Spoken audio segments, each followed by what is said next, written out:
Hello, listeners. I hope you are having a wonderful week so far. I'm switching it up the next few weeks with some really cool guests. This week I have on Nigel Palmer. Nigel is the Executive Research and Development Chef at Home Chef, a very popular meal kit brand. We got into all things food, from his favorite Chicago restaurants and recommendations to the process behind making Home Chef meals to some really interesting hot takes, and you may not even agree with some of them. There is also a big announcement towards the end of the episode, so make sure to stay tuned and join me in welcoming Nigel Palmer. One, two, three, four.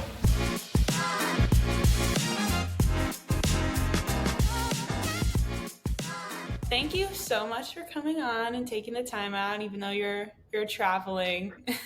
Yeah, thanks for having me.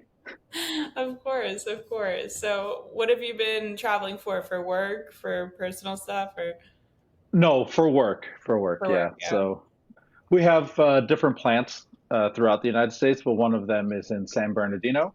And then, Oh, yeah, so not too far from LA. And then we have a kitchen where we cook some product, and that's in downtown LA. okay. I was just in downtown LA like last night. Oh, yeah. Yeah, Yeah, yeah. it's so weird down here because it's like usually the downtown seems like in many cities is like a place where many people want to be, but I don't even see like a lot of tourists here. It's like it's a different vibe here. Yeah, downtown LA is not really an area I visit often. Yeah. I'll just leave it there. Yep. And yeah, I know I understand why. Yeah, yeah. You don't know until you go, but.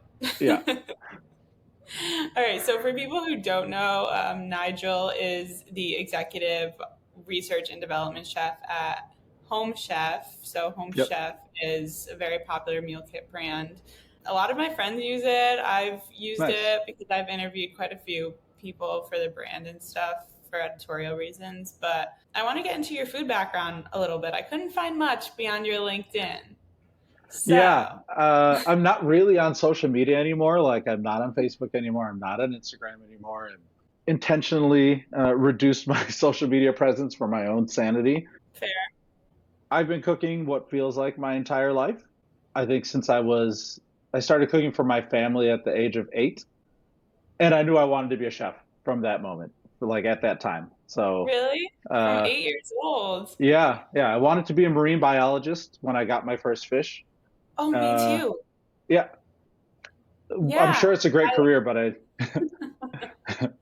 Once I took some science classes, I was like, I don't think that's for me anymore. yeah, yeah, exactly.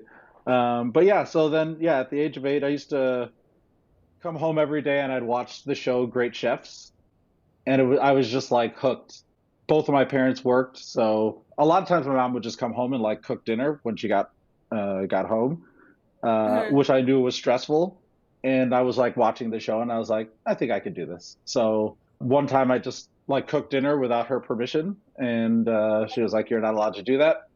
But it turned out well.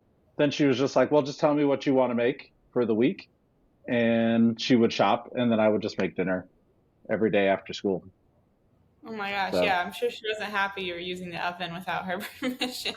yeah, I mean, she got over it very quickly, which is good. So I mean, I feel like that really facilitated my ability to just like between like watching that show and then I would watch the show and I would just be like, I think I can replicate things from the show, even though I didn't know what I was doing.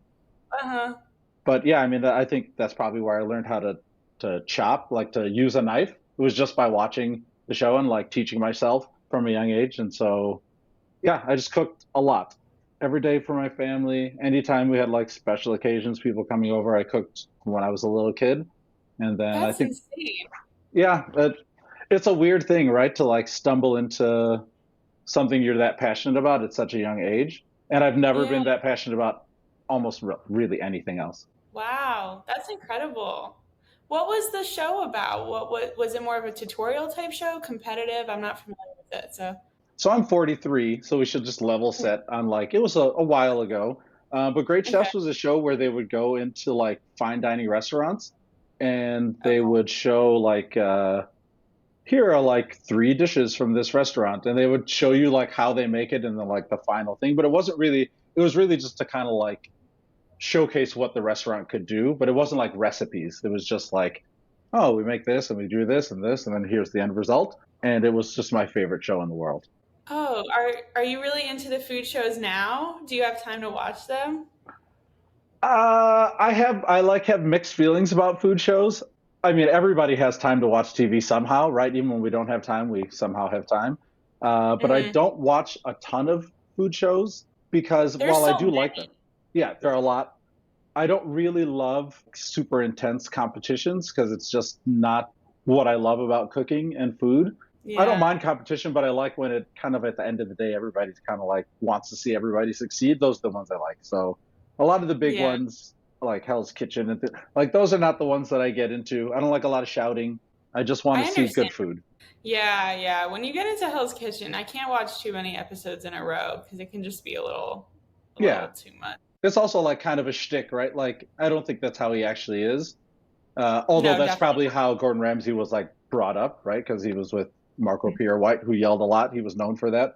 not. Hmm. But for Gordon Ramsay, it seems like more of a shtick. But I mean, it's whatever. It's kind of like part of his brand. So um, Yeah, no, I've talked to quite a few chefs who worked with him. They were on MasterChef or they were on Hell's Kitchen, and they were like, he's not like that at all. yeah. So And I was like, yeah, I understand that, it's not but super healthy for our industry either. But what are you gonna do? oh, that's interesting. Let's dive deeper into that. Oh, I mean, I think anytime like being verbally abused is not good in any industry, and so I think kind of like glorifying it is not ideal.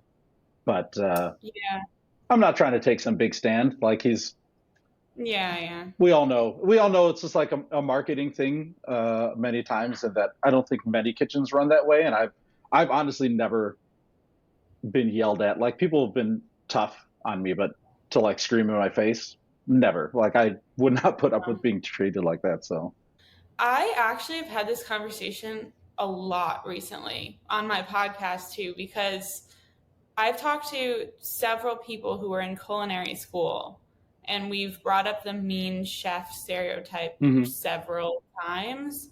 And they were saying they haven't necessarily experienced that. And it was very different. It was more like criticism Sure. or more of a learning kind of curve. Is that kind of your point as well? Yeah, I think the majority of chefs are very tough on people. They set high standards, but I think when you get into just like degrading people, it's not that it doesn't exist because it certainly does. And I would say like Yeah. where I'm where I kind of like came up, which would have been like French restaurants that were in the like the suburbs of Chicago, there were some chefs that were notorious, like throwing pans and knives and Oh, things like wow. that. I never worked for any of them. I knew people who did, but Yeah. that's not a place that I would be able to survive. No, I mean, that's just toxic too, but that's going to be in any industry you're in. There's Exactly. always going to be those few that do that. But let's circle back to Yep. you cooking when you were a kid. What was your go-to meal? Do you remember what you were cooking? Not really. I cooked a lot a lot of stuff. I remember I was going to certain say, it sounds like really diverse. So, Yeah, I remember like some things that like just didn't work out, and it was just like things that it was just too many. It was too many years.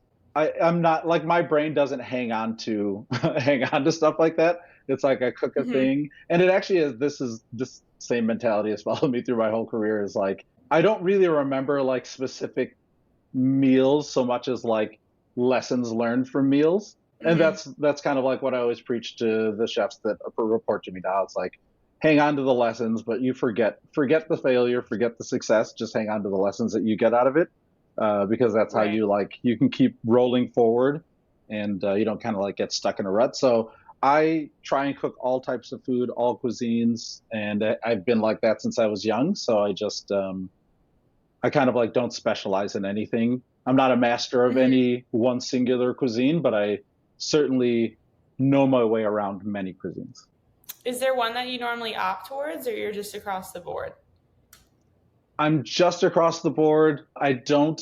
stick to any one thing. A lot of cooking to me is about like ingredient availability and then just what the mood is, what the weather's like. Yeah. So I don't, invariably people ask like, what's your favorite thing to make? Or what's the favorite dish? And I just don't operate in favorites, which like kills my daughter. She's always like, what's your favorite color? And I'm just like, I have no favorites. Everything depends on mood, and like I like all colors. So same thing with food. Like I like all foods, and it just depends on like what's the occasion, what's the weather, what am I feeling, and then what's available. So my favorite thing is like just to go to a store or to a market and get ingredients and kind of like come up with what I'm going to make as I'm shopping, which is infuriating for anybody who's like trying to plan with me, but it's just that's how I operate best, is like what's available, what do I like, and then kind of like formulate from there. Yeah, I do the same thing. I'm like, that looks good. I'll do that Yeah, this week or whatever. But I think everyone's favorite answer to anything is just based on what it is at the yeah, time. yeah, I don't exactly. think anyone has one stuck favorite that they're stuck with for the rest of their entire life. Totally agree. I refuse to have a favorite at this point. That's your strong stance Yeah, right there. yep, that's it.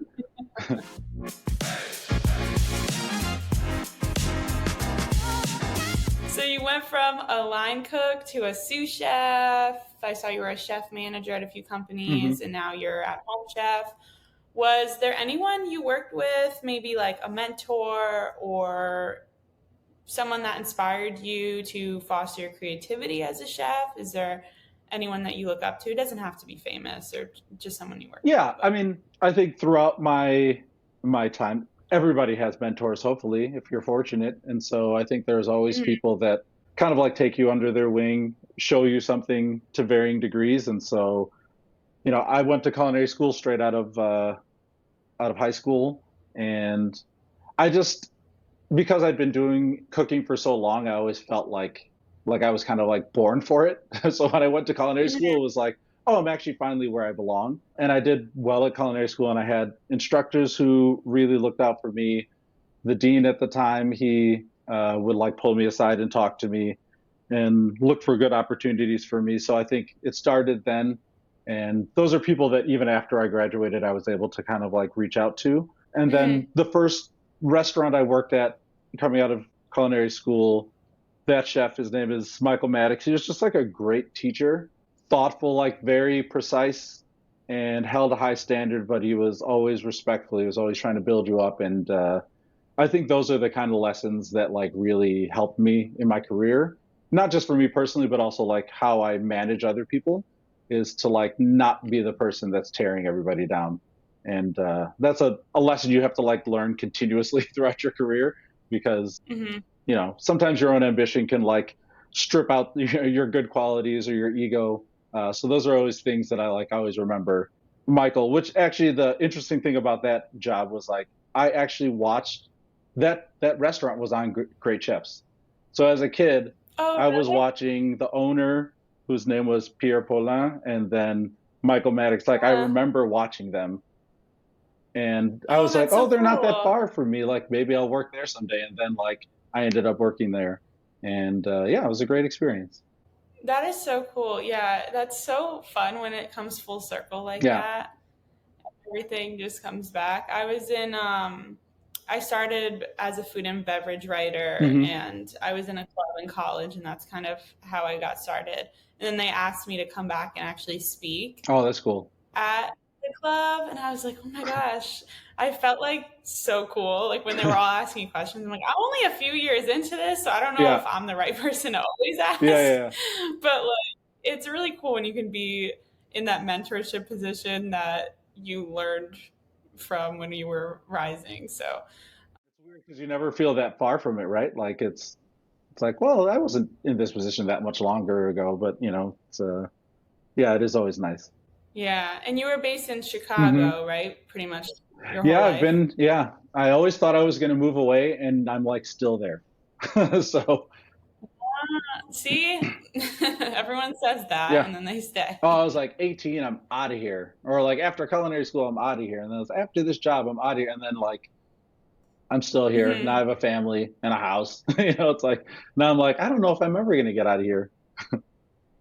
Well, now you got to teach your daughter to cook, and then That's she'll rise up too. that's true. That's a real challenge for me. Do you prefer like are you good at teaching others or kind of mentoring others or advising her? Is that like a separate Yeah. thing? I always say like I can be a teacher, but only for the most gifted students. Which is not to say like I'm such a good teacher. It's like I need somebody who's like already really self-motivated, which is really how I learned how to Hmm. cook. Like I was super self-motivated. So like my daughter wants to learn how to cook, but she like gets distracted. She's not as like self-motivated for cooking. She's very self-motivated for other things, but so it's like difficult for me. I'm just like I want to cut this way, and then it's like, well, it's not that way, Hmm. and then I have to be like, well, that's fine. It's a Yeah, learning curve for all of us. But no, she does good. She does good cooking, which is really nice. that's funny. Yeah, I have a similar story. My sister, she is not a cook at all. She just likes to grill because it's easy and Hmm, she can do whatever. okay, Yeah, I'm grilling's like, not that easy. I don't do that. Yeah, I'm like, I don't know. She'll just put things on the Yeah, grill. I don't know. So one day I was like, I'm going to teach you how to just cook a basic yeah. meal. And I had like zucchini noodles, I had whatever else. And they were taking too long for her. So she was like, I think I'm going to take a step back from Oh this. wow. And then I ended up doing the whole thing. But I'm also very particular. In what way? I have an idea in my head, so I'm also really creative. Normally have an idea in my head, but I can't necessarily explain that to other people. I kind of just throw things Uh-huh. together and I'm like, okay, this is what looks good. But if Mm, I tell them to chop something a certain way and they don't do it yeah. the way I've envisioned in my head, then it's all going awry. Yes. So Yeah. Yeah. I'm totally with you. I'm totally with you. Like if I'm ever cooking for like having people over and people are like, what can I do to help? And in my I have to be gracious, but in my head I'm like nothing yeah. because I can't explain to you like every little thing. And if you do it wrong, then I'm Yeah. just going to want to be like, well, forget about it. Like internally, I don't actually say all of that. And I usually just don't let people help me. I'm just like, I'll just take care of it. Yeah, sometimes you just gotta It's rely just on easier that yourself, way. but like they do have to have the motivation for it. Otherwise, they're just not going to be Yeah. interested and it's not going to come out like the way you want it. So, Yeah. Yeah. No drinking wine and talking. It's like, I get just out need of to my like kitchen. cut this stuff up, get it cooking. And Never negative. I never say that, but it is very like, yeah, it's very like line cook Mhm. mentality to be like, don't touch my cutting board, don't touch my knife. And I always have to like I mean, stop that's not a myself from bad being that way. thing. It means you're efficient. There you go. Yeah, sure. You always have to put a positive That's a spin nice on spin. things. Just the way life works. So I have a question Yeah, for for you. sure. You're in Chicago. I'm going to Chicago in a few weeks. If you have any restaurant Hmm. recommendations. There's obviously like Hmm. a number of like well-known places. I mean, you're here in LA, and I think Stephanie Izard Yes, I has a haven't been. place here like Cabra, but she has a bunch of restaurants which are, yeah, very popular places in Chicago. So she's got a few restaurants there. So Girl and the Goat it's still like a solid place. It's like it's not quite as awesome as it was when it first opened, but that's kind of how restaurants are, right? They're like Yeah. new and shiny. Now it's still just it's very solid. I think the one part is like Chicago style Dish. pizza, which is always controversial for people who are not from Chicago.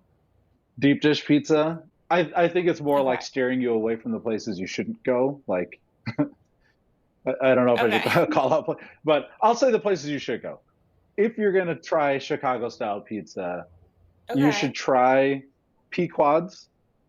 There's one in the Lincoln Park neighborhood. The original one is actually not far from where I live, which is in the suburbs in Morton Grove. That to me is kind of like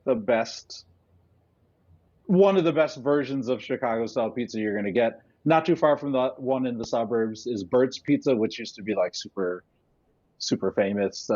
Bert has since died, but then some other people bought it. But that's like where Anthony Oh. Bourdain went when he went to Chicago. So Bert's Pizza. So those are the places to try. Pequod's, Bert's. There's a few others. If you really have to go to one that's like a high volume place, I would say it would be Lou Malnati's. Like that's the I one think everybody I've knows. heard of It is that. not the best one though. Yeah. Yeah. I went to a chain when I was there like the first time, but it Mm-hmm. it Was it was like terrible? fine. I mean, I didn't think it was anything to write home about, One of the things I always say though, and I don't think I'm the first person to say this, but controversially, I do think that Chicago is one of the best pizza Hmm. cities because we have good versions of almost every style of pizza. Oh, Where it's like you go to New York and there's like New York yeah. style pizza. And you'll probably find some like Neapolitan style pizzas. And there's not really anything else. And there's also a lot of terrible pizza in New There York. is. In Chicago, yeah, we've got Chicago style pizza, which there are two types. There's pub style pizza, which is Mhm. really thin, deep dish. We've got really good New York style pizza. We've got great Neapolitan style pizza. We've got like New England style pizza places. So I feel like if you were going to go on like some sort of pizza crawl and you wanted to try like a lot of good versions of different types of pizza, Chicago is the place for it. Detroit style pizza, we have a lot of good versions of that. So Oh, that's good to know. I haven't heard that before. yeah, Pauly G's, which is actually from New York, but Pauly G's in Chicago, they serve a Detroit style pizza that is like so good. Oh, okay. Yeah, I felt like deep dish was just so much cheese. It was just, and I love cheese, but it just was like an Yeah, overload, at least the one I went to. So maybe if I go to one that's a little bit more like sure. decadent, then it'll be a little better. Yeah, if you go to a better place, there's still a lot of cheese, but it's Okay. less. It's less than like some of the like kind of the Yeah. ones that'll be like on Michigan Avenue downtown. Like those are not the place Okay. to go. All right. I'm getting all the intel here. Now I'm gonna have to impress my Yeah, family. but Chicago's a great city. I mean, yeah, I really liked it a lot, actually. It surprised me. It seemed really, it was like cleaner than I thought, and there seemed like there was a lot Hmm. to do, and there seemed like there was good Yep. food as well. So, Yeah, it's got everything, and then it becomes winter, and then like yeah. kind of nothing is happening. But during the warm months, like Chicago is just it's like one of the best cities to be in.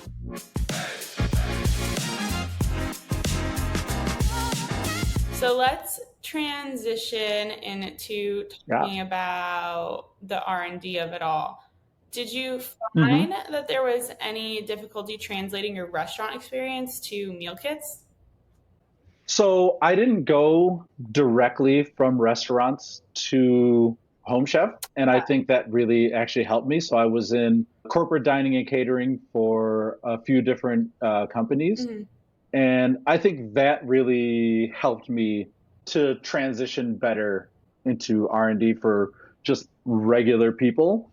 Because in corporate dining and catering, for the most part, you're cooking people's like breakfast and lunch in like a business setting, Mhm. and you have to cater to their needs and to their palates. And so that really like helped me to break free of like everything has to be fancy or Mhm. everyone has to like this certain thing because it's a technique I know, Right. and to really break it down into like actually what do people enjoy, what do they want. So that's I think really it really helped me to refine my understanding of like this customer base, which is the majority of people who are just like, you know what, I just want a really tasty meal Yeah. that's fairly simple, but also gives me something that I couldn't normally get at home. So I think transitioning from that into Home Chef, that was the perfect bridge for me because then I wasn't kind of like stuck on like, oh, restaurant cooking and it has to be this way and I have to be able to like show off what I can do. It's like the benefit or like the success is when the customer says like, oh, this was great and I really enjoyed it.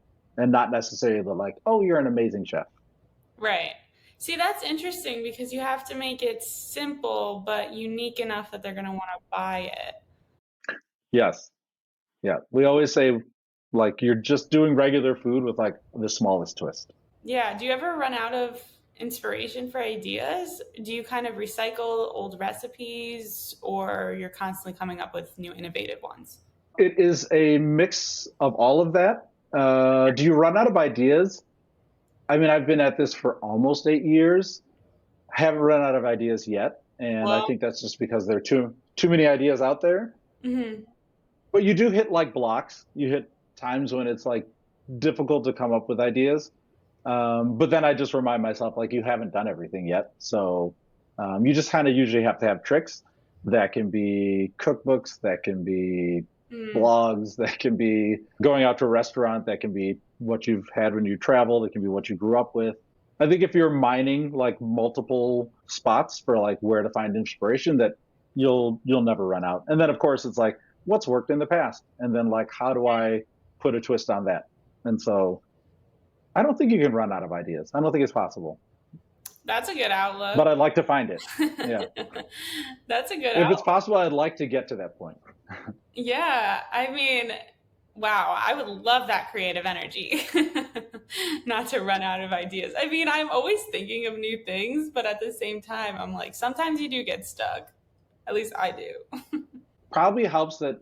So for the R&D chefs at Home Chef, we have to come up with essentially like 10 new meals every week, like meal ideas every week, which 10 doesn't sound like a lot, but when you think about having like a fully formed meal and then you just do it week after week after week after week after week, it is like a real grind. And so, like I said, you end up having to come up with all these different ways, but you also have the pressure of like, I have to do this.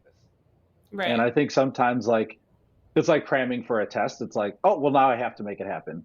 I know that for me, that powered me. Like if I was ever really struggling, weirdly enough, I would kind of like procrastinate and leave it to the last minute. And my brain would just like click in with like, well, now we're under the gun. We have to come up with I do that all of the time. I ideas. procrastinate because I just know that I work better under pressure. Yeah. So I wait until literally the night before. If any of my editors are hearing this, I'm sorry. Yeah. I literally wait until the night before and it's probably 10 p.m. and then I stay up to like 1 or 2 a.m. and I'm like, then I get it done. I just can't do it. Yeah. And I have so much time. I just can't get Oh, I things know. done. I don't know what that is. Yeah.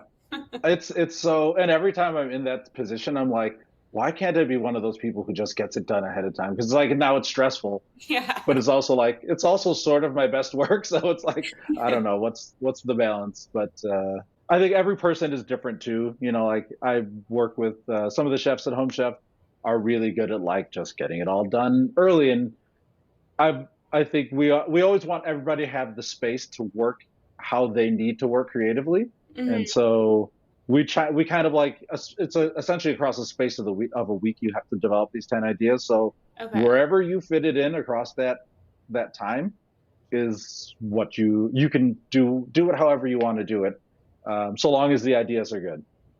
Right. Can you walk me through that process a little bit more? Like, what's the timeline for how that Hmm. all works?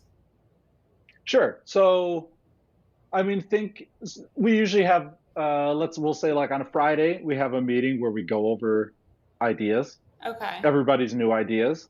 That means like essentially from that like Friday afternoon until the following Friday, you have the space to come up with 10 ideas. Now, how you do that is going to vary. At Home Chef, we use a lot of data, so we Okay. are always looking at like what have customers liked in the past? How does this idea rate versus this idea? How does this cuisine do versus this cuisine? Hmm. On top of that, it's not open ended. We're asking for very specific things. We need a chicken dish that falls into like these nutritional categories. And sometimes we might even say, like, actually, we're over indexed on Italian, so no Italian meals, right? And so I think it actually becomes easier to be creative when you're in a box because you don't have the whole world at your disposal. It's like, well, I have to figure out how to make a chicken dish work Hmm. within these parameters. And somehow the restrictions lead to more creative freedom, which is counterintuitive, but it's just easier to develop when if somebody is just like, oh, make me a recipe, and you're like, well, where do I start? What do you need? What do you want? Right. This Right. is like more targeted so that you kind of like know what you're shooting for, and now it's just your job to like put the puzzle pieces together.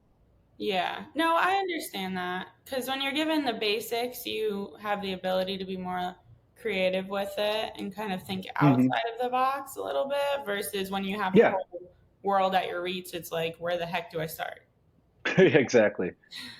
So Yeah, and so then for like within Home Chef, and then I think to an even greater extent within our culinary department at Home Chef, feedback is just a huge part of what we do. So you come up with ideas, you get feedback on those ideas, and Mhm. we honesty is like such a huge part of what we do, and feedback, criticism, it's like just baked into like how we operate. So it's like anytime I'm hiring, it's like one of the big things is like, can you take criticism and Mhm. not take it personally? Can you just have somebody tell you like your idea is not good, Right. and like have not like crush your ego? Mhm. And so we've just built that into the department, and so you get feedback on that, and essentially from that feedback we say like, yes, you can R&D this, or no, you can't.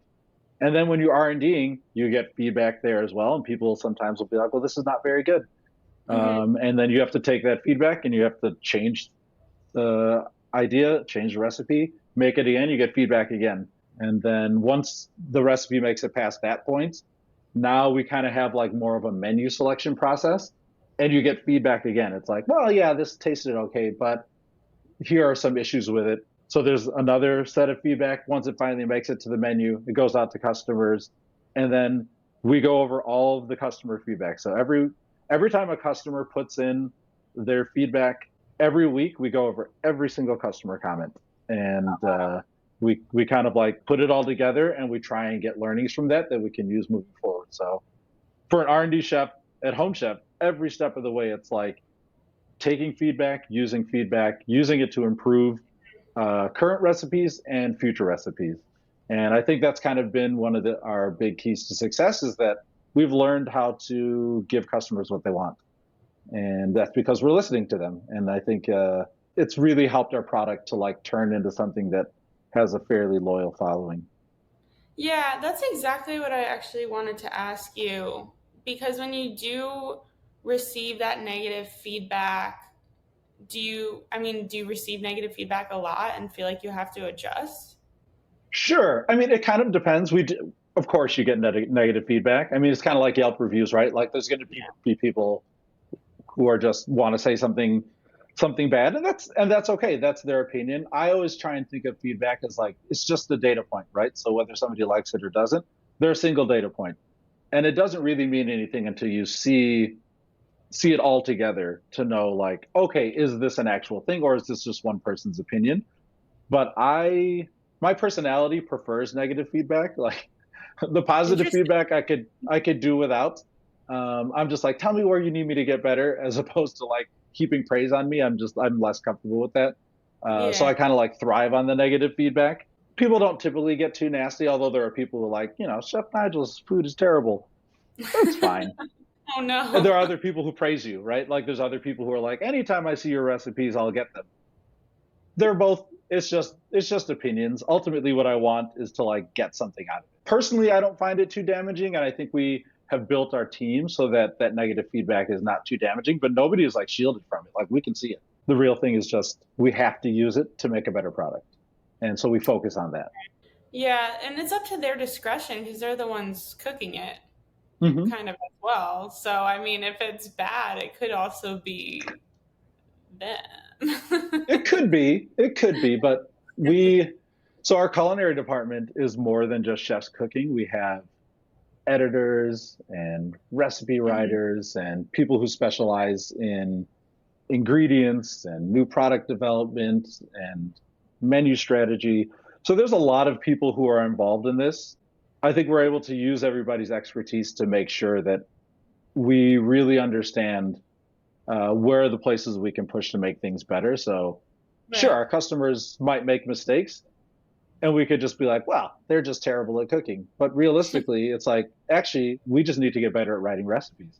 So let's make recipes that are simple, where the wording is done in a way that like we can minimize confusion. We have like editors who like work so hard. They do such a good job to like have kind of like unified language through all of our recipes. That way, if you're a Home Chef customer, like you kind of like know the wording. And if you've cooked a few recipes, you're like, oh, I know what to do next, because we've Hmm. built it that way so that it Okay. just becomes more and more intuitive the more you use the product.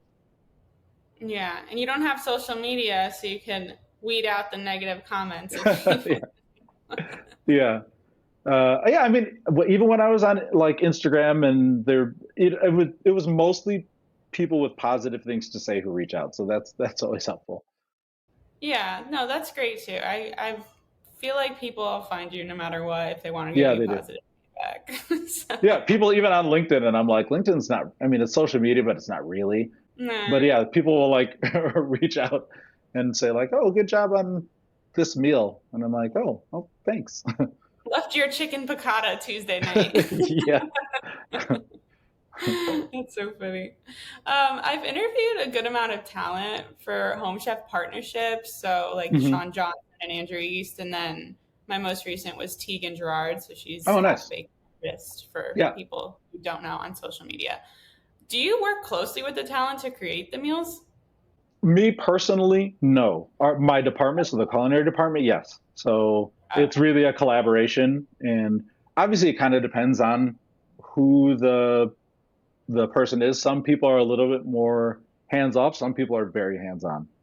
Okay. But we work with both groups to make sure that we're fulfilling their vision, but also that their vision is something that works. It's like something we can produce and something that will work for our customers. So there's a lot of back and forth, give and take, and just trying to get to a place where everybody is happy. Most importantly, that our customers are happy. I've been a part of it in the past. Right now, that's not really a part of my responsibilities at all.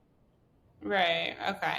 Yeah. Well, I would imagine people who are recipe creators are likely more involved because they're the ones that are pretty Hmm. much creating it. So, Yeah. yeah. And then the other talent is probably more just like a face to kind of the brand, I would Yeah, probably. but it's cool to work with. I think it's very cool to see somebody else's vision and to try and make it work in the home chef world and for our customers. I think it kind of like infuses our product with something like new and exciting. And I think Half Baked Harvest is like a really good example of that. She definitely has like a culinary perspective that is Hmm. not purely home chef, but I think we have enough places where we kind of like overlap that it really works. And I think that our department like enjoyed working with her. And I think our customers so far have been super excited to see her Yeah. stuff on the menu. So I think great partnership, and hopefully she enjoyed the process. I know our team was enjoyed the process, and our customers are loving it. So Yeah. No, that was really a great one. She's had great recipes for a really long time, at least that I've followed. How do you source your ingredients though? Do you have certain ingredients that are available to you, kind of like in mhm. that creative box you were saying? Are you able to go outside of that? It's like yes and no. The Okay. ingredients are part of what makes the box, because obviously we can't just do anything. We have to be able to source it across four different fulfillment centers or plants. So it's not like people are running out to the grocery store, right? Like we have the volumes that we're working with takes, getting those products in takes months of planning. We have a whole department that works in onboarding ingredients, and so we work really closely with them to say like, hey, here's what we would like, and they go Mhm. out and find it, and if it's feasible and it makes sense, then they bring it into us and we do sampling. So we do a lot of sampling. We're always tasting new products in addition to like probably 30 plus meals a day being tasted in our department. We also have a Wow. lot of ingredients that get tasted in multiple rounds, so they'll make changes, they'll do little things, and then we have to taste them again, we have to give feedback. Of course, we eat a lot. We do a lot of tasting, and then we're like approving it, and we onboard it, and then we start using it in recipes. And it's been kind of cool over the years to just know like I've tasted a lot of things.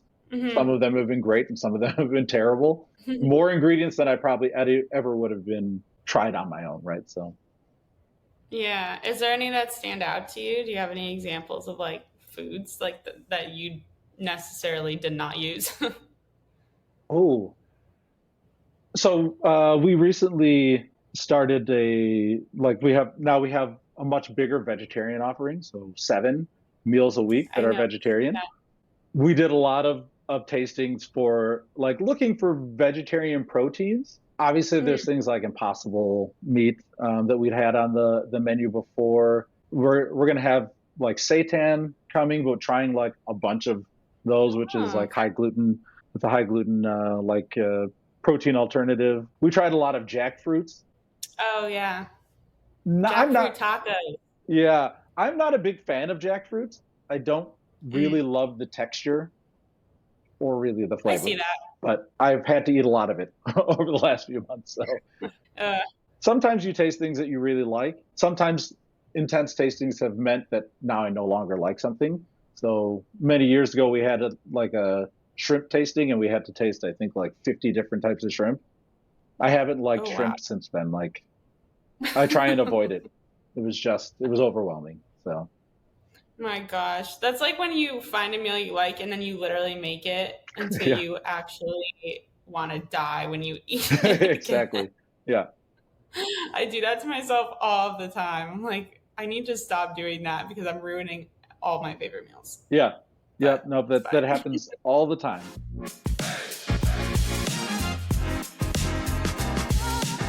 So I want to get into some cooking tips Yeah, if you're up for it. So sure. say you are looking to whip up a meal but are short on time. What are the first few ingredients you would grab? Of course, it depends on what ingredients you have. I Right. typically eat like, Say it's your kitchen. yeah, in my kitchen. So the first place I'm looking is like, what vegetables do I have present? So I think Hmm. something that's either all vegetables or just vegetables and a little meat.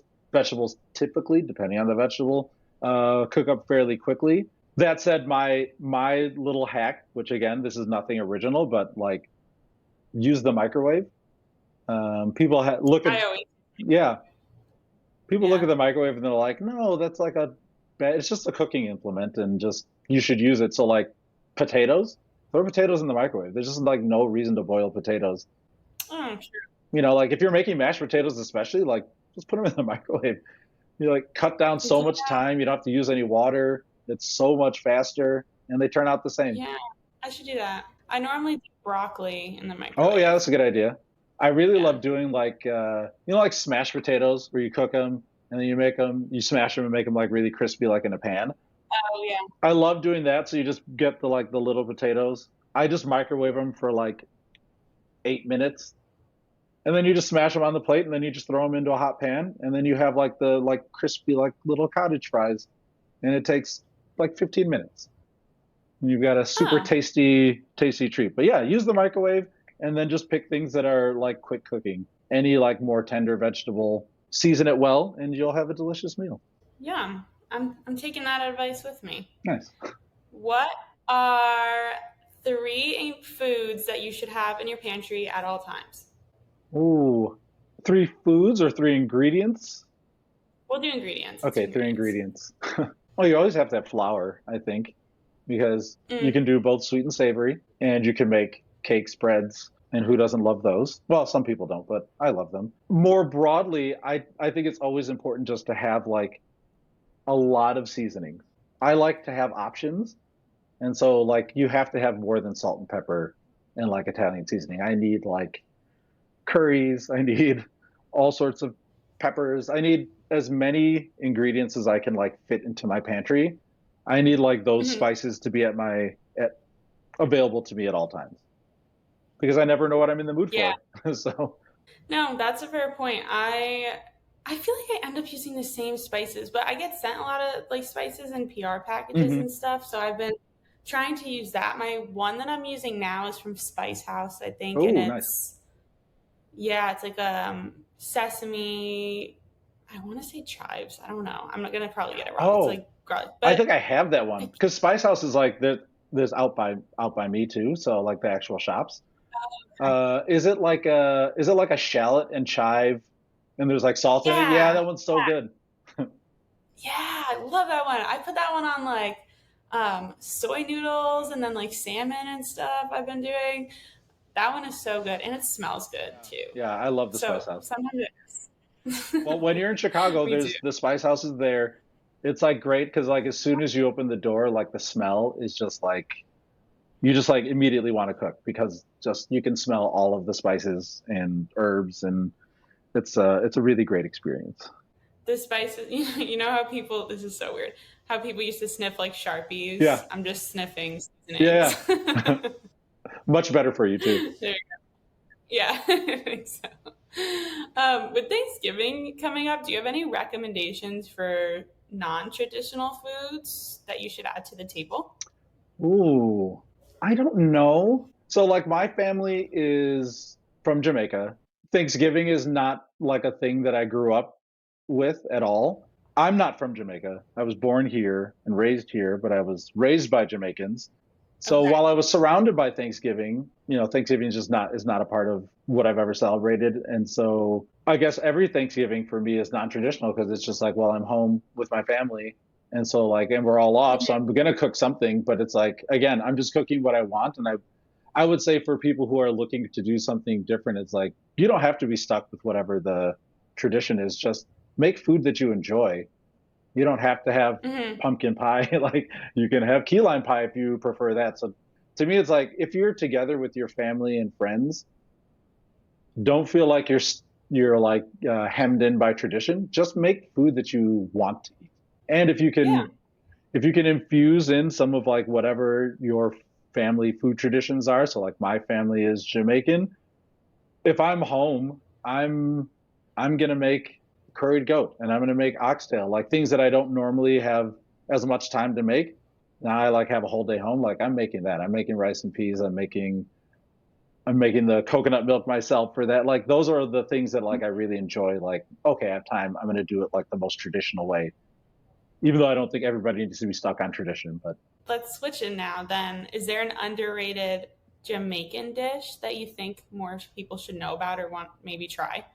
curried goats is Uh-huh. probably between curried goat and oxtails, my two favorite dishes. I would say just curried goat because I don't think many Americans are familiar with eating goat. Um, and No, not really. it's such a great meat.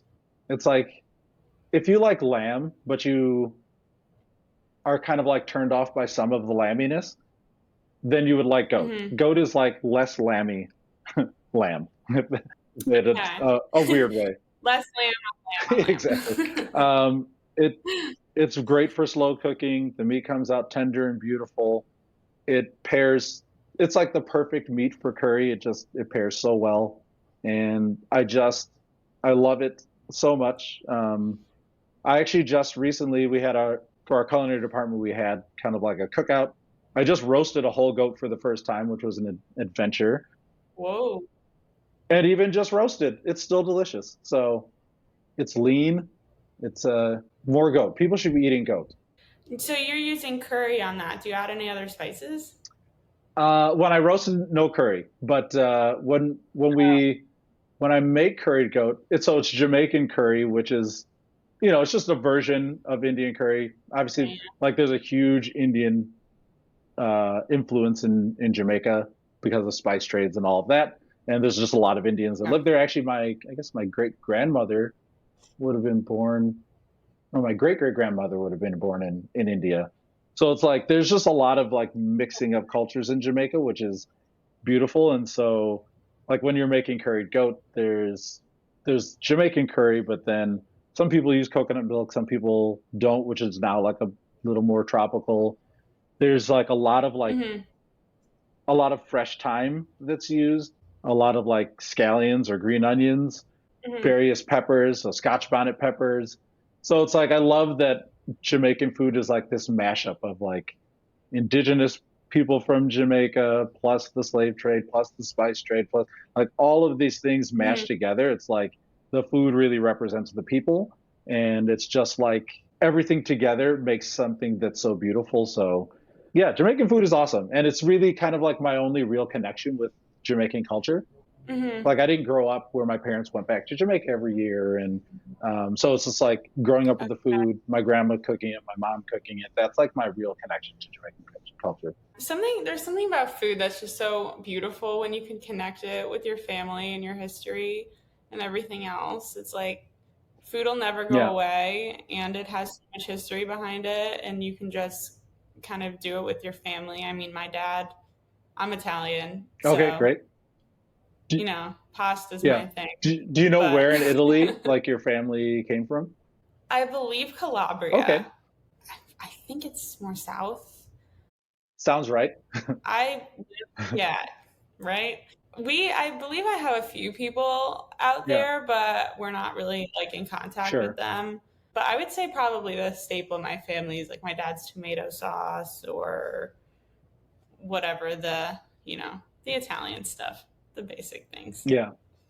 Yeah, that's cool. Italy seems like a great. I would love to go, and I love the food. There's actually a show on Amazon Prime. It's called Dinner Club, and it's kind of like this chef, Okay. and he like takes his friends, but he's an Italian chef. It's all in Italian. It's just like subtitles, but they just like travel over all around Italy and like eat food and cook, and I just absolutely love it. Stanley Tucci has one. Oh yeah, yeah. Searching for Is Italy that one is a good? good one. You know what you should watch? I interviewed Lydia Bastianich Hmm. like a while back. So Yeah, she's been around forever. Yeah. yeah, she's been around forever. For people that are listening, she's kind of Yep. iconic. But she had a PBS special that was integrating her immigration life, and like she was meeting other people who had immigrated to America, and she was talking all about the culture and the food and kind of how it all came together, and then she was talking about her own immigration story. So I think you Oh should yeah, that watch sounds that. cool. It's yeah, it's really interesting. It's probably, I think it's an hour or so, but yeah, that's something really interesting. I'm trying to think of other. If I come up with other shows, you should Yeah. watch. Yeah, I'll let shoot you it know. over to me. Yeah, that would be awesome.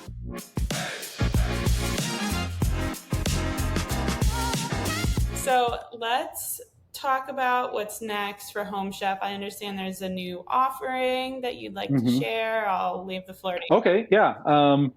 So, obviously we kind of just talked about like how we're doing vegetarian and we actually now have a family menu. So part of our Mhm. goals this year have been to find to like actually make our offerings better for our current customers, but also to make a space for new customers. So that's family, vegetarians. We've got some other things coming as well. But I think the biggest one is that we're actually going to have kind of like a whole new brand, or well, we have a whole new brand, and it's called Tempo. And this is the biggest undertaking for Home Chef ever. So Tempo is a completely ready to eat, ready to heat experience. And Uh, so this is for people who are really not, maybe they don't have the time, or maybe just for their lifestyle, it's easier for them to just be able to microwave a meal. The key for this, mhm. though, is that all of the food is not like mass produced. I mean, it is, but it's not like coming out of machines and like, it's not like what you Right. think of as like manufactured food. Like we're cooking for real, just in higher Mhm. volumes. And so all of the food is, like the vegetables are fresh. We're the ones roasting them and seasoning them. And so the key to these meals is not just that they're quick, but that they're flavorful and that they have like a certain amount of protein. There's a certain percentage of like fresh vegetables, whole grains. So we really want this to be for people who are looking to have a delicious meal, have it quick, but also to still be able to Mhm. feel good about it. Sometimes we have quick meals and Mhm. it's like, oh, I mean, it was good, but I don't feel well. It doesn't feel like it was good for you. Yeah. And so we really want, yeah, Been yeah, same, same. So we want an there. alternative where it's like you can eat it.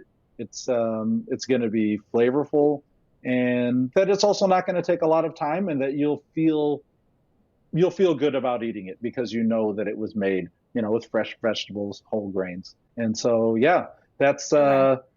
kind of in the works. One of the reasons why I'm traveling, and so yeah, it's Woo! very exciting. Looking forward to having more and more people seeing it, and the website is actually live as we speak. I know there'll probably be a little delay before this podcast goes out, but yeah, the website just went live. It's tempomeals.com. It's been this like work over the last few years, and so now to see it actually happening, obviously, like when you Uh-huh. start something this big, we still have like little kinks and things to work out, but it's just been this massive undertaking for Home Chef, and like every part of Home Chef has had to work together for this. And I think that makes, Mhm. actually launching it feel even more fulfilling because it's like it wasn't due to like one person's individual brilliance. It's like this literally took the entire company. And so yeah, we're super excited. It's going to be really cool to see when it's like the official unveiling comes out and we start really pulling in customers and seeing their reactions. And same with our like normal, with our like core business. We are really looking forward to getting feedback from customers because that's how we get better and that's how we like understand what their needs are. So I'm really like, just not just me, my team, all of Home Chef, like we can't wait to see people's reactions, both good and bad. Negative Yeah, and bring it all. all because we are like determined. We're going to have a great product, and we're super excited to share it with our customers. That is so exciting. That's a very big undertaking. That's a huge launch. Is just to clarify, is it microwave meals that you're refrigerating and taking out? This isn't a frozen This is food not a line, right? frozen food line, so we Okay. will cook them, we pack them individually, and then we ship them to customers. And so if you're a customer, you will Oh, order, let's say, four okay. meals, and then you'll receive those four meals. You put them in your refrigerator, and then you're able to use them throughout the week. Okay. In my head, I was thinking this is going to be like an in-store like Yeah. line, but Yeah. that I makes mean, sense. that's not a thing I would feel free to speak about at the moment as to whether or not it'll be in stores. For now, it's going to be online, but we have a huge retail presence.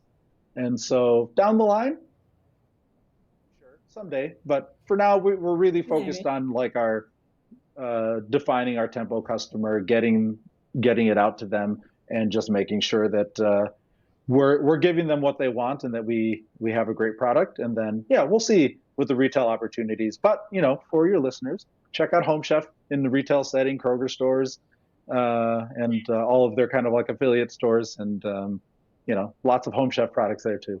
Yeah, absolutely. Well, that's very exciting, and congrats on the launch. I'm sure you worked really hard, and it's taken you Yeah, I mean, like I everyone said, it there was a a long team time. effort. If it was just my hard work, we wouldn't be anywhere. So huge team undertaking. Yeah, Yeah, I don't think you were just the one for doing sure it I all, wasn't. but Yeah.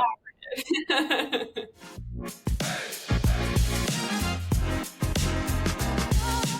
All right, so I have a short game for Okay. you if you're up for it. I basically name popular food trends right now, and then you'll tell me if you're for or against, smash or pass I'm really kind of hoping for some like situation. real hot takes here because that is like what we do on my team. It's like the hotter the take you have about something, the more we want to talk about it. So I'm ready. Okay, well now I feel pressure. If you want to add a hot take, Okay, we'll feel we'll see free. what I have after after we get through this.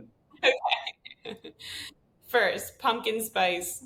Oh no, that's a pass. It's a pass. Because it's just the spices. So there was a place that is not far from where I live in the it is in Chicago. Well, it was in Chicago, it closed. But they actually did like their version of a pumpkin spice latte, but it actually had like real pumpkin in it, and it was like delicious. But like just using the spices, I am just not. It just doesn't do anything for me. I know people love it, but it's not for me. Yeah, I feel like it's fine. All right. I have a lot of opinions on this, but ranch dressing, smash or pass. That is a pass for me, but I know people love it. Mm-hmm. I'm not big on like cold creamy sauces. Like I'm not even like the biggest like sour cream fan. So ranch to me, and then also growing up like in a Jamaican household, like, there was no ranch. Like to get ranch dressing, I had to go to like a friend's house to get like Kraft mac and cheese. That was like friends' houses. That didn't exist for me. So yeah, ranch. I didn't grow up eating it, and to this day, I don't hate it, but I don't go out of my way to eat it. What is your take on ranch? I dislike it a lot. Oh, all right. I just think it's like when people eat it by the spoonful, I think that's where I draw the line. I'm like, I've seen people do that, and it just gives me anxiety. I can't. There's like a real Midwestern thing with like dipping pizza in ranch dressing, and I am not here for it at all. I No, don't like it. no, I won't do it. Okay, so I'll ask you this: pineapple on pizza, as a Chicago Ah, native. I really hate pineapple on pizza, but only because I think it's often done with like total disregard for like how it could be done well. Like typically That's it's just like canned pineapple like thrown on top of a pizza. And to me, if you're going to do pineapple on pizza, it has to be paired with something salty. So usually it's like ham, right? hmm So I guess that makes sense, but to me the pineapple should be like beautifully caramelized and like I think there's a way to do it well. It's just never done well, and so I don't want Well, not everyone has the 8-year-old chef brain from when it. they were a Yeah, child, it's this is no shame. so they're not caramelizing Yeah, no shame on pineapple. anybody who likes it. I have a friend who every time he ordered pizza for like a group, he would get cheese and pineapple and chicken and pineapple. And those are the only two pizzas he'd order. I'd still eat it, but I would make fun of him. I would too. You need to at least throw a plain cheese Right. in there if you're gonna get pineapple on Oh. pizza for Well, there's everyone. my hot take. I hate cheese pizza. Not because it doesn't Why? taste good, but because I'm like, I'm an adult. I feel like I feel like cheese pizza is like for a 5-year-old, and I'm just like, I want something more interesting. I don't even want like the like quattro formaggi. I like give me something with like more happening. So I'll never order cheese pizza. Never, ever, ever, unless it's for my I daughter. disagree with you All right. strongly. I love it. No, it's such a class. Okay, I get where you're coming from though. I do. Because there can be like you can put better Yeah, things on a pizza. You can put like prosciutto, you can put vegetables. You can definitely make it better. I won't disagree with that. But I do think it's very it is. classic, simple ingredients, easy, like Friday pizza Sure. nights. Do you consider pizza margarita to be cheese pizza? Because I do not. No. Okay, good. Like I'll get a No. margarita pizza. Oh, okay. That's fine. Yeah, yeah. But I like just like your classic kind of like just cheese laden pizza. I'll eat it, but it's not really what I want. I want something interesting. That's a fair point. I mean, maybe is that a chef thing or is that Hmm, just I don't know. I'll say this, my maybe go-to pizza is pepperoni pizza. Like if I'm just gonna have like a basic pizza, or like my litmus test for a pizza restaurant or for a pizzeria is like, what is your pepperoni pizza like? huh. I don't know why. That's just I love pepperoni pizza. I used to be very picky as a child, so like if there was pepperoni on my pizza, I'd be the one picking it off Oh like wow, the entire time. Yeah, I didn't even eat super weird take. I didn't even eat french fries until like high school. I just like that's was okay. so picky. I didn't eat sandwiches or like salads until literally What? Wait, so college. wait, what did you eat? Cheese pizza. We've established I that. yeah, I did eat cheese pizza. And what did I? Oh, I would literally just eat like vegetables and then just like whatever protein my mom cooked and then like mac and Okay. cheese. I feel like that seems pretty great though, right? At least you weren't like, I don't eat green things. You know, it's like you're eating vegetables. That seems That's pretty solid. and Oreos. Oreos are delicious. That was a phase I had for sure. Yeah. It's went away, but Hopefully you still indulge you know. once in a while. Oh yeah, obviously, always. All right, my final question for you: if there is one cooking appliance you or utensil that you think everyone should splurge on, what would it be and why? Okay.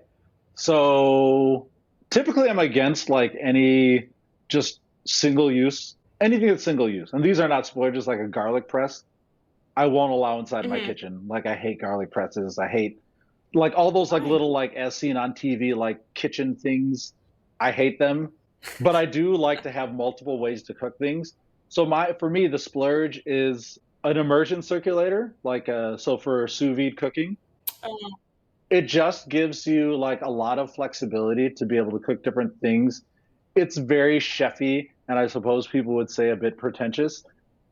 For me, Mm-hmm. though, I'm like, well, if you're cooking a meat or you're cooking a Mm-hmm. vegetable, these are things that you could like literally, you can like put it into a Ziploc bag, you can drop it in the water and like go and do what you need to do, and then it'll be cooked when you get home. And you can do meats and legumes and vegetables. And I love it for like if I'm ever doing like, having people over. And it's just a way of like cutting down a lot of like hands-on cooking time. I can like make steaks and cook them all to like the right temperature. And then when people are over, Mm-hmm. all I'm doing is just like putting the grill marks on it and I'm done. And I can actually spend time with the people I have over instead of like being a grump in the kitchen, Right. being like, don't put your stuff on my cutting board. So for me, yeah, it would be it's a splurge. Do I think everybody needs one? No, but I think once you get like some basic mastery of it, I think you find that it is super helpful. And they're getting more and more inexpensive all the time, so less of a splurge. Okay. All comes back to the cutting board. Don't touch it. Yeah. I actually haven't tried sous vide, and chefs tell me to do it all the time, and I just like haven't done it. So I'll take your advice. Maybe this is the time that I'll do it. Yeah, definitely try it. It's not the end all and be all. I love having different ways to cook things. And so I actually have to like rein myself in because we only have so much storage in my house and my wife rolls her eyes, but it's like I have multiple ways of like open fire cooking. I have, like slow cookers and sous vide and like I have all this like stuff and equipment and I love it. But at some point, you got to rein it in. So splurge on lots of stuff if you can. Oh yeah, if you can. Yeah, I have an over the fire cooking episode with someone who does that all the time, so you should listen to it. Not to plug No, myself. I started listening to your podcast in preparation for this. You now have a lifelong listener. Really great Oh stuff, yay! and I've enjoyed. I've listened to the first one, and then I've started to work my way from most recent back. Oh my gosh, that makes me so happy. Yeah, Thank yeah, you. no, it's great. I think you've had interesting people on. I like that they're not all like the biggest names, because sometimes like we've already heard a lot about those people. So yeah, super Mhm. interesting. I forgot who the one person was who he was like also like Jamaican heritage. And I was like, oh man, he's stealing all my content. Oh, Yeah, Sakari. Sakari. Yeah. I was gonna bring him up actually when you said that, but I was like, I don't know if he'll know what I was talking about. That's funny. Yeah.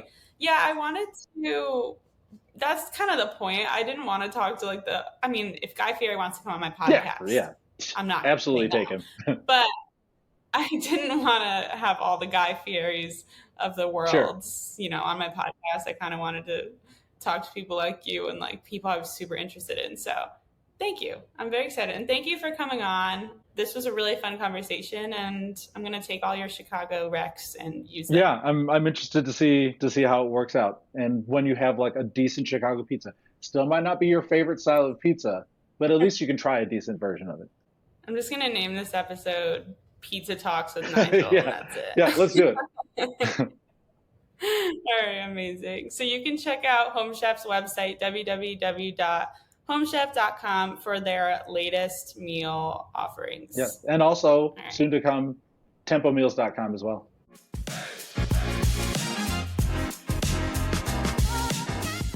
Hey fellow foodies, thanks for listening. Don't forget to leave me a review.